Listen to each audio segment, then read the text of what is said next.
보혈을 지나 하나님 품으로 보혈을 지나 아버지 품으로 보혈을 지나 하나님 품으로 한 걸음씩 나아가네. 보혈을 지나 보혈을 지나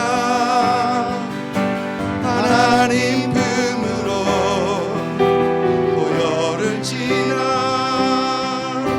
아버지 품으로 보혈을 지나 하나님 품으로 한 걸음씩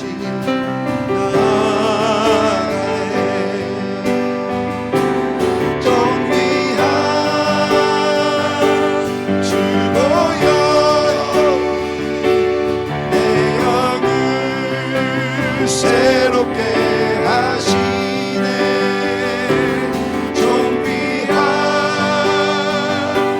주 보혈이 내 영을 새롭게 하네.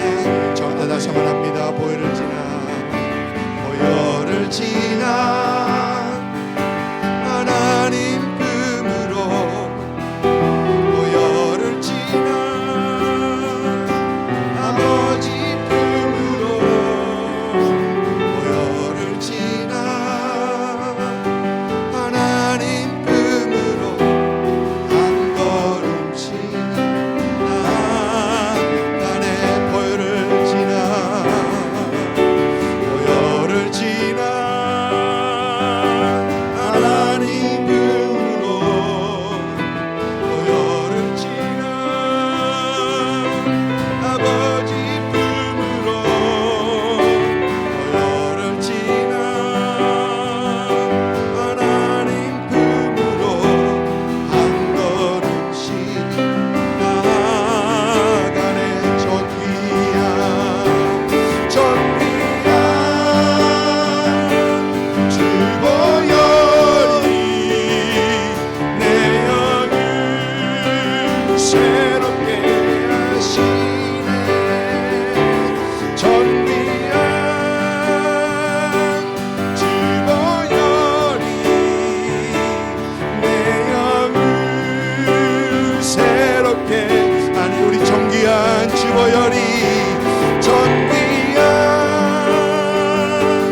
주 보혈이 내 영을 새롭게 하시네. 존귀한 주 보혈이 내 영을 새롭게 하네. 우리 같이 일어서서 왕이신 하나님 찬양하며 주 앞에 계속해서 나아갑니다. 우리 주 앞에 다시 한번 찬양합니다. 왕이신 나의 하나님, 왕이신 나의 하나님, 내가 주를 높이고 영원히 주의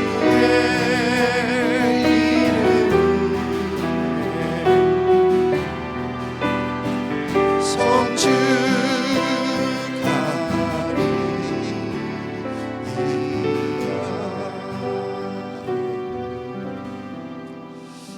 사랑의 하나님, 왕이신 우리 하나님 아버지, 이 아침에도 참 감사합니다. 오늘은 우리 주님께서 우리 죄사함을 위하여 십자가에 달리시기 위하여 예루살렘으로 입성하신 날을 기념하는 종려주일입니다. 오늘부터 시작해서 금요일까지 우리는 고난주간으로 지키고 있죠. 고난주간에는 우리는 우리 죄사함을 위하여 십자가로 향하신 주님을 조금 더 생각을 하고 우리의 삶, 우리 자신을 조금 더 절제를 하며 살피면서 또 말씀과 기도로서 주님의 고난에 동참하는 우리가 되어야 됩니다. 오늘 종려주일 예루살렘을 입성하신 그 주님을 살펴보면서 우리의 죄 사함을 위하여 피를 흘리신 주님을 기억하면서 또 주님께서 우리에게 명하신 성찬의 만찬 시간도 가지려고 합니다. 오늘 함께 살펴볼 말씀은 마태복음 21장 1절부터 9절 말씀입니다. 요즘 새벽에 마태복음을 묵상하고 있는데 지난 7일 새벽 시간에 묵상했던 말씀을 조금 더 정리해 봤습니다. 마태복음 21장 1절부터 9절까지 말씀 우리 한 절 한 절 교독하도록 하겠습니다. 그들이 예루살렘에 가까이 가서 감람산 벳바게에 이르렀을 때에 예수께서 두 제자를 보내시며 이르시되 너희는 맞은편으로 마을로 가라. 그리하면 곧 매인 나귀와 나귀 새끼가 함께 있는 것을 보리니 풀어 내게로 끌고 오라. 만일 누가 무슨 말을 하거든 주가 쓰시겠다 하라. 그리하면 즉시 보내리라 하시니 이는 선지자를 통하여 하신 말씀을 이루려 하심이라. 일러스되 시온의 딸에게 이르기를 내 왕이 내게 임하나니 그는 겸손하여 나귀 곧 멍에 매는 짐승의 새끼를 탓도다 하라 하였느니라. 요새들이 가서 예수께서 명한 대로 하여 나귀와 나귀 새끼를 끌고 와서 자기들의 겉옷을 그 위에 얹음에 예수께서 그 위에 타시니 그의 겉옷을 길에 펴고 다른 이들은 나뭇가지를 베어 길에 펴고 같이 읽습니다.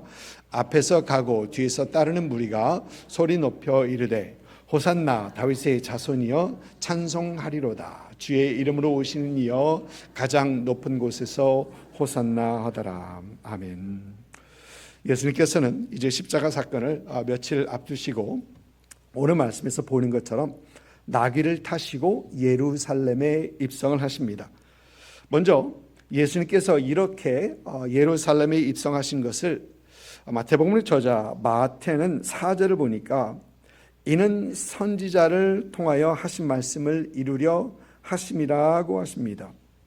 예수님께서는 스가랴 선지자가 스가랴서 9장 9절에서 예언하셨던 것처럼 이렇게 나귀를 타고 입성하시며 자신이 구약 성경에서 언급된 예언된 메시아 또 온 이스라엘 백성들이 기다리고 있던 그 메시아이심을 우리 주님께서는 증명하시는 것이죠.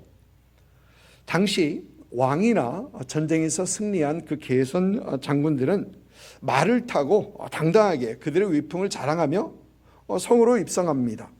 그러나 인류의 구원을 위하여 십자가를 지실 주님은 자신을 높이지 않으십니다. 오히려 자신을 낮추십니다.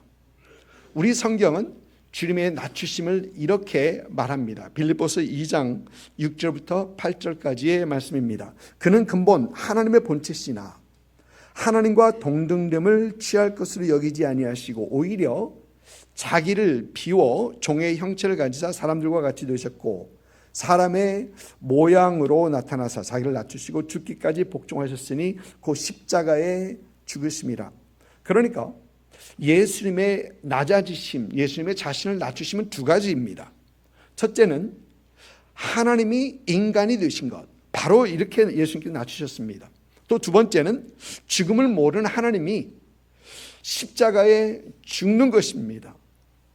이렇게 낮아주신 주님께서는 십자가를 지시기 위하여 예루살렘으로 입성을 하시는데 여전히 낮아지신 모습으로 나귀를 타시고 겸손의 왕으로 입성하신 것입니다.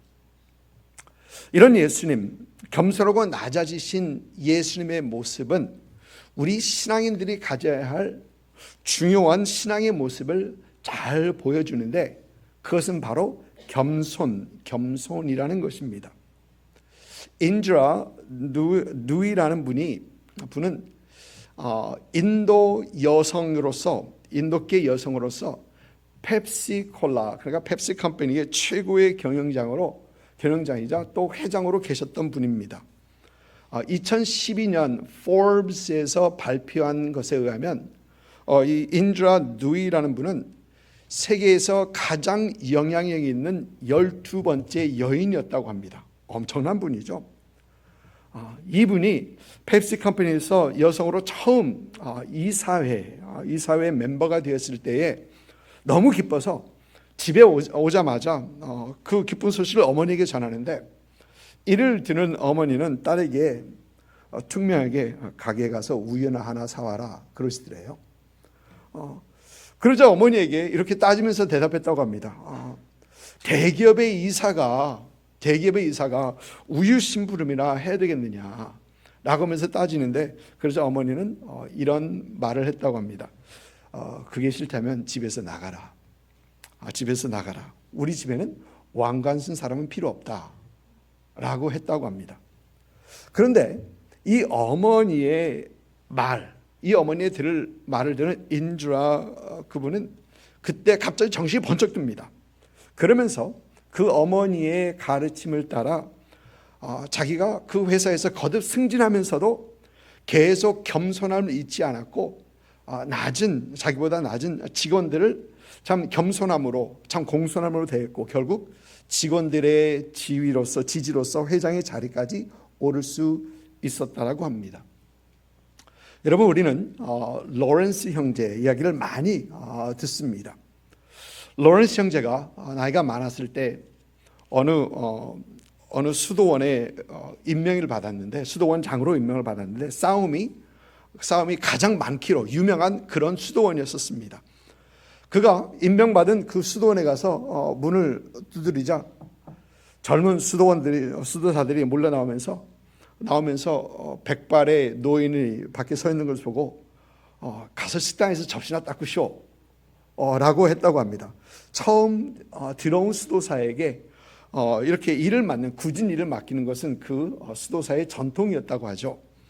그러자 이 로렌스 형제는 네 대답하고 곧장 바로 식당으로 들어가서 접시를 닦기 시작하는데, 한 달, 두 달, 세 달 이렇게 계속해서 접시만 닦습니다.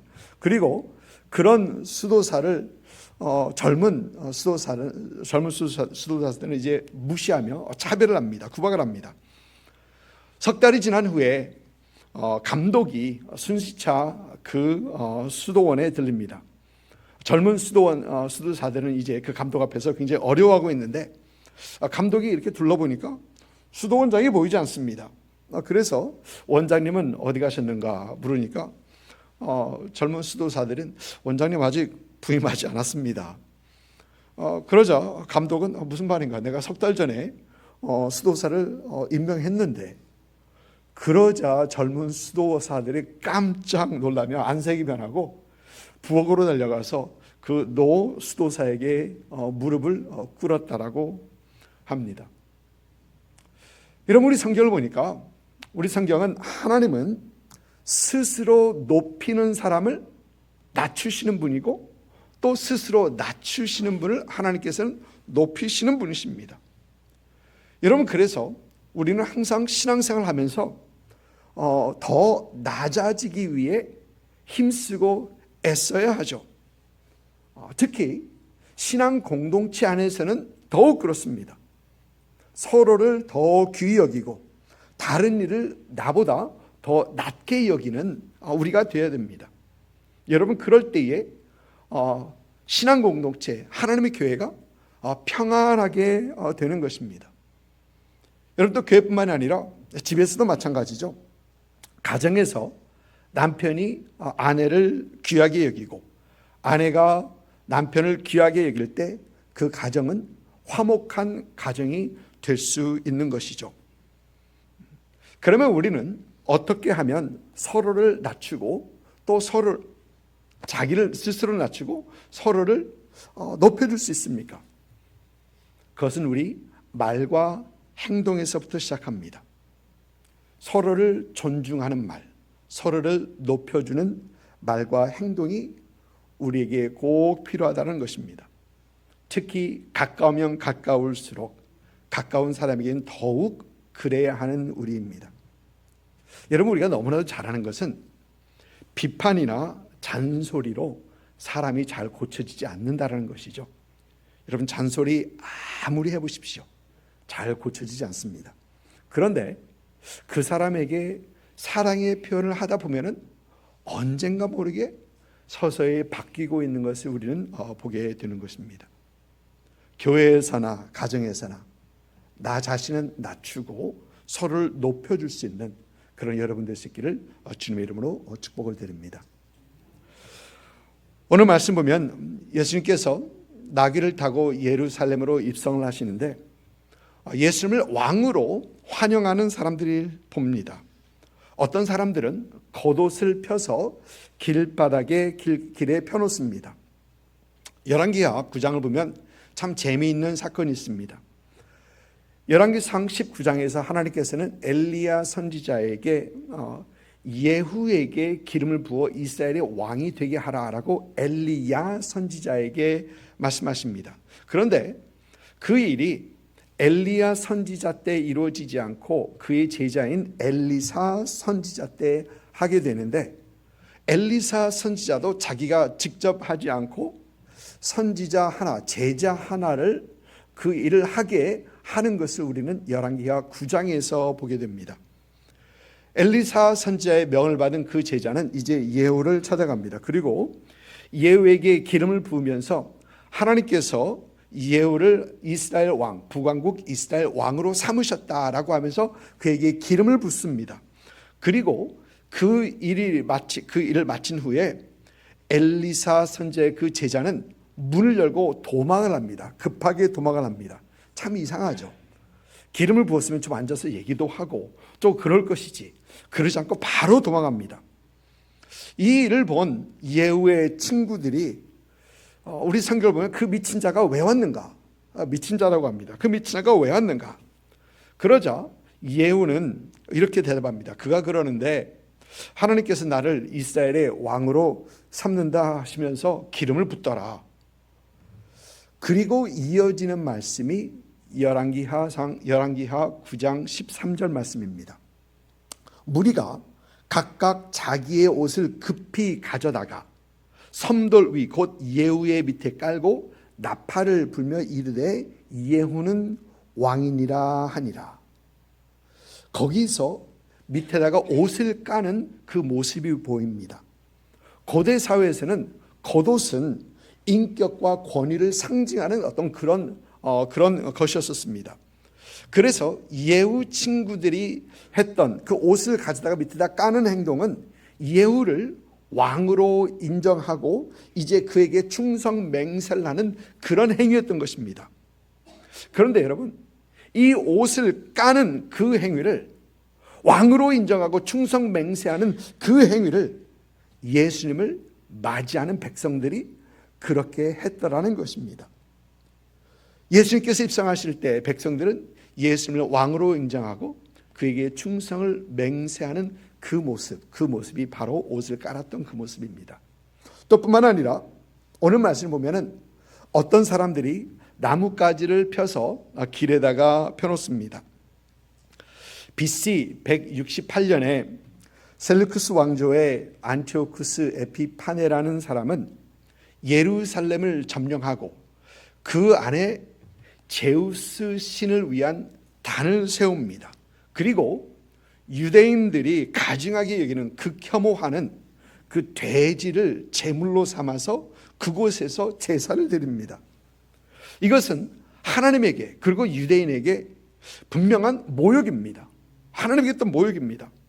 이에 유다 메카비 일가를 중심으로 유대인들이 이제 셀루쿠스 왕국에 대항하게 되고, 그들은 오랜 전쟁 후에 BC 143년에 예루살렘을 다시 탈환을 하게 됩니다. 유대인들이 한 100년간 다스렸던 그때입니다. 이렇게 예루살렘을 탈환한 그들이 이제 예루살렘으로 들어올 때 백성들은 그들을 보면서 환영을 하는데, 정려 가지나무, 팜추리를 꺾어서 바닥에 깔기도 하고 그것을 흔들면서 그들을 왕으로 영접했던 것입니다. 그런데 예수님께서 예루살렘에 입성하셨을 때 다시 한번 백성들은 정려 가지 나무를 꺾어서 흔들기도 하고 그것을 바닥에다 깔았던 것이죠. 그러니까 예수님을 왕으로 영접했던 그 모습이 겉옷을 깔아서 바닥에다 까는 것, 그리고 팜추리를 흔들면서 깔았던 그 모습을 나타났던 것입니다. 그런데 여러분, 우리가 여기서 잘 이해해야 할 것이 있습니다. 여러분, 군중들은 분명 왕에 합당한 그 영접을 합니다. 왕에 합당한 영접을 합니다. 그러나 군중들이 기대했던 그 왕의 모습은 정치적인 왕입니다. 그들을 로마의 압박에서부터 해방시켜줄 군사적 메시아를 그들은 기다리고 있었던 것이죠. 여러분, 이 모습을 우리는 백성들이 예수님을 영접하며 외쳤던 그 소리, 호산나. 오늘 아침에 호산나 우리 찬양 드렸었는데요. 이 호산나라는 말에서 볼 수 있습니다. 호산나라는 이 말은 우리를 구원하소서라는 말이죠. 그들은 무엇으로부터 구원을 원했습니까? 그들은 로마의 압박에서부터 이스라엘이 해방되기를 원하면서 우리를 구원하소서라고 외쳤던 것입니다. 여러분 기억하시죠? 예수님께서 오병이어의 기적을 베푸셔서 남자 숫자 5,000명을 먹이시고 그 다음에 남녀노소 다 합하면 약 2만 명을 먹이셨을 때, 그때 사람들은 예수님을 붙잡아서 억지로 왕을 삼으려 했다라고 우리는 분명 성경에서 봅니다. 그런데 예수님께서 예루살렘에 입성했었을 때 이들은 바뀌지 않았었습니다. 여전히 예수님을 왕으로 생각하고 왕 삼으려 했던 것이죠. 그러면 예수님의 제자들은 크게 달랐을까요? 예수님의 제자들도 크게 다르지 않았었습니다. 예수님의 제자들도 예수님께서 권력 잡으시면 자기들도 한 자리 하려고 하는 그 생각을 분명 가지고 있었던 것을 우리는 성경 곳곳에서 볼 수 있습니다. 여러분, 예수님께서는 분명히 나귀를 타시고 낮아지신 모습으로 겸손의 왕으로서 그 모습을 우리 주님께서는 보여주고 계십니다. 분명히 의도적인 것입니다. 그리고 예수님의 낮아지심과 이 겸손하심은 조금 전에 말씀드린 것처럼 십자가까지 이어집니다. 인간이 되셔서 낮아지신 주님께서는 십자가 죽음까지 낮아지시기 위하여 낮아지신 모습을 보여주고 계신 것입니다. 그런데 백성들은 자신이 원하는 왕의 모습, 그 모습을 그리며 예수님을 영접하고 있었더라는 것이죠. 뭔가 안 맞죠. 예수님께서 낮아지신 모습을 보여주는데 그들은 자기들이 원하는 군림하는 그 왕을 원하고 있습니다. 여러분, 여기서 우리는 우리 자신을 볼 수 있어야 합니다. 하나님께서 예수 믿는 우리 모두에게 원하신 것은 하나님의 나라를 위한 삶, 하나님의 의를 위한 삶, 우리 삶 속에서 하나님을 나타내시는 삶, 하나님을 영화롭게 하는 그런 삶입니다. 즉 하나님 중심으로 하나님을 위한, 하나님의 나라를 위한 삶인데, 많은 성도들은 정작 예수 믿고 따른다 하면서도 나의 성공, 나의 평안, 나의 안위, 내 가족이 잘 되는 것, 이걸 원한다는 겁니다. 즉 모든 것에 있어서 나가 중심이 된 나를 위한 삶을 살아가고 있는 것입니다. 우리 하나님께서는 분명 너희는 먼저 그 나라와 그 의를 구하라, 그리하면 다른 것 모든 것을 더해 주시겠다고 우리 하나님께서 말씀하시는데, 여러분 우리는 많은 경우에 우리는 반대로 먼저 하나님 나의 것, 나의 필요가 채워지면 그 다음에 주의 의를 구하겠습니다 라고 하고 있는 것이죠. 우리는 우리 자신을 살펴봐야 합니다. 여러분, 신앙생활이라는 게 뭡니까? 신앙생활이란 나 중심이 아닌 하나님 중심의 삶이 신앙생활이죠. 여러분, 우리가 우리 주님을 구세주로 영접한다는 게 무엇입니까? 그것은 지금까지는 내가 나의 삶의 주인이었었는데 이제는 우리 하나님께서 나의 인생의 주인 되십니다. 그것을 결단하고 그렇게 살아가겠다는 것이 바로 신앙생활 아닙니까? 오늘 말씀에서 낮아지시고 겸손하여서 십자가를 향하는 그 주님을 보지 못한 사람들, 그들은 겉옷을 바닥에 깔고 종려나무 가지를 깔고 흔들면서 호산나 외쳤지만 그들은 며칠 후에 주먹을 흔들며 그를 십자가에 못 박으소서, 그를 없이 하소서 라고 외치는 사람들이 되었던 것입니다. 십자가로 향하시는 겸손의 왕 예수 그리스도를 보지 못하고 붙들지 못하면 우리 주님과 전혀 상관없는, 하나님께서 원하시는 삶과 전혀 상관없는 그 삶을 살 수밖에 없다는 것입니다. 여러분, 하나님의 중심, 우리 주님 중심된 삶은 어떤 삶입니까? 여러 가지가 있겠지만 간단하게 생각하면 언제나 하나님의 뜻을 구하고 하나님께서 기뻐하신 것이 무엇인지를 생각하고 그 기뻐하신 일을 하는 것입니다. 삶의 크고 작은 모든 일에 있어서 하나님의 뜻을 구하고 하나님께서 기뻐하시는 것을 구하는 삶입니다. 여러분의 삶이 참 그런 삶이 되시기를 주님의 이름으로 축복합니다. 오늘 종려주일 겸손의 왕 되신 그 예수님을 볼 수 있고 또 붙드시고 그 겸손의 왕을 여러분의 중심에 모시는 그런 여러분의 삶이 되시기를 주님의 이름으로 다시 한번 축복을 드립니다. 아멘. 오늘 우리는 주님께서 명하신 성찬을 하면서 참 결단하기 원합니다. 이런 말씀 한 장 읽어드리겠습니다. 한 구절 읽어드립니다. 고린도전서 11장 23절부터 29절까지 말씀입니다.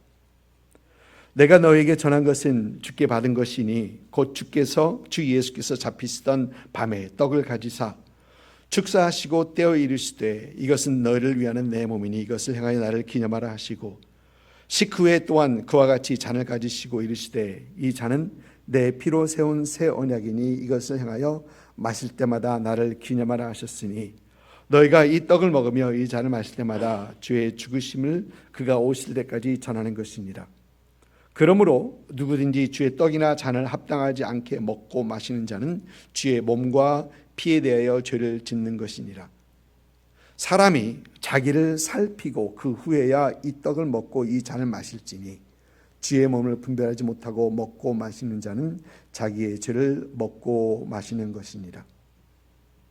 우리 기독교에는 성례가 두 가지가 있습니다. 그 하나는 세례요, 또 다른 하나는 성찬입니다. 세례는 우리가 예수를 영접한 후에 단 한 번 받는 것이죠. 그러나 성찬은 반복되는 것입니다. 오늘 말씀에서도 보니까 사도 바울은 너희가 이 떡을 먹으며 이 잔을 마실 때마다 라고 합니다. 우리 교회에서는 성찬을 1년에 4번 합니다. 그런데 어느 교회에서는 매달 첫 주일에 하는 그런 교회도 있고 또 매주일 성찬하는 교회도 있습니다. 이렇게 성찬은 반복되고 지속되는데 언제까지? 그가 오실 때까지, 주님 다시 오실 때까지 하는 것입니다. 그러면 성찬은 왜 이렇게 반복을 해야 할까요? 그것은 성찬을 통해 2000년 전의 십자가 사건이 지금 2026년을 살아가는 우리에게 현대의 사건, 나와 직접적인 관련이 있는 사건으로 다가오기 때문에 그렇습니다. 그리고 우리는 이 지속되는 성찬을 통해 십자가에 달리신 예수 그리스도를 기억하고 우리 주님 바라보고 붙들고 또 우리를 죄에서 구원하신 그 십자가 은혜를 기억하고 그 지속되는 은혜로 살아가는 우리인 것을 기억하게 하는 것입니다. 여러분, 오늘 성찬을 통해서 우리가 다시 한번 꼭 기억해야 하는 분은 우리의 죄사함을 위하여 십자가를 지신 예수님을 기억해야 하고 우리는 십자가의 은혜, 우리를 구속하신 십자가의 은혜를 기억해야 합니다. 오늘 성찬하시는 우리는 오직 예수님께 집중하며 성찬을 해야 하고, 이런 우리 모두 심령 속에 하나님의 크신 은혜가 있으시기를 주님의 이름으로 축복을 드립니다. 이제는 우리 주 예수 그리스도의 은혜와 아버지 하나님의 극진하신 사랑하심과 성령님의 감화 감동 역사하심이 오늘 말씀을 통해 예루살렘으로 입성하시는 겸손의 왕이신 그 예수님을 닮기 원하고, 하나님 중심의 신앙생활을 결단하며 매일매일 주님 은혜를 기억하고 주님 은혜로 살아가기를 소망하시며 또 이를 위하여 결단하시는 오늘 종려주일 예배에 함께하신 모든 성도들 위해와 그들의 가정과 사업자와 일터와 우리 템파하는 장로교회와 또 예수를 주로 고백하는 모든 교회 위에 지금으로부터 영원토록 함께하시기를 우리 구주 예수님의 이름으로 축원하옵나이다.